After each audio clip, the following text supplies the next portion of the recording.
கடலூர் மாவட்டம் நெய்வேலி சட்டமன்ற தொகுதியினுடைய உறுப்பினர் மாமனிதன் சபா ராஜேந்திரன் அவர்கள் மிகவும் மென்மையான ஒரு மனிதர்.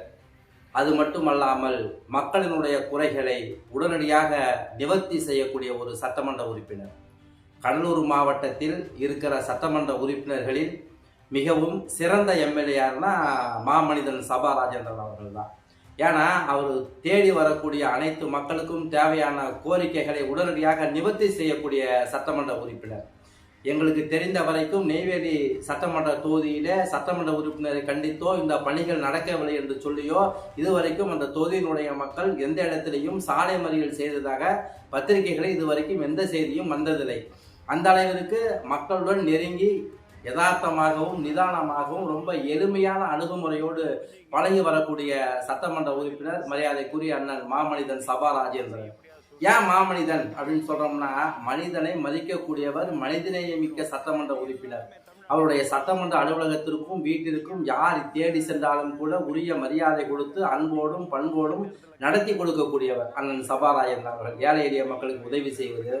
நீங்கள் கூட பார்த்தீங்கன்னா கூட ஏதாவது ஏழை பிள்ளைங்க படிக்கலன்னு ஒரு மனு கொடுத்தா லேப்டாப் வேணும்னு சொல்லிட்டு உடனே 2 லட்சம் ரூபாய் மதிப்பில் அந்த 2 பிள்ளைகளுக்கு லேப்டாப்பை வாங்கி கொடுத்தவர் மரியாதைக்குரிய அண்ணன் சபா ராஜேந்திரன் அவர்கள். அதனால தான் அவர் நாங்கள் மாமனிதன் அப்படின்னு நம்ம சொல்லிட்டு இருக்கோம். இன்னொன்று என்னன்னு பார்த்தீங்கன்னா, கட்சிக்காரர்களுடைய நலம் விரும்பி சபா ராஜேந்திரன். கட்சிக்காரர்களுக்கு என்னென்ன சில பேர் பார்த்தீங்கன்னா கட்சிக்காரனை கண்டுக்கவே மாட்டான்.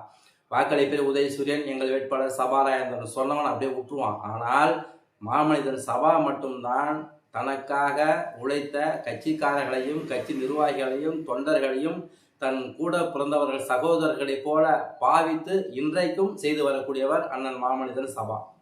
இன்னும் பார்த்தீங்கன்னா இப்போ வாக்கிங் போகிறார், எல்லா இடத்துக்கும் வாக்கிங் போகிறார், தொகுதி மக்களினுடைய குறைகளை கேட்கிறார், உடனே நடவடிக்கை எடுக்க உத்தரவிடுகிறார். ரொம்ப அன்போடும் எளிமையோடும் பழகி வரக்கூடியவர் சபா ராஜேந்திரன். நெய்வேலி சட்டமன்ற தொகுதியை பொறுத்த வரைக்கும் 2026 சட்டமன்ற தேர்தலில் சபாவை தவிர யார் நின்றாலும் திமுக தோல்வியை தழுவும் என்பது உறுதி.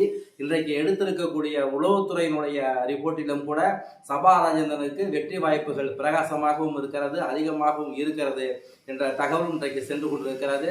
முதலமைச்சர் அறிவித்த அனைத்து திட்டங்கள் பணிகளிலேயும் கூட தனி கவனம் செலுத்தி மக்களுக்கு தேவையானவைகளை அனைத்தையும் சிறப்பாக செய்து தரக்கூடியவர் திரு சபா ராஜேந்திரன் அவர்கள்.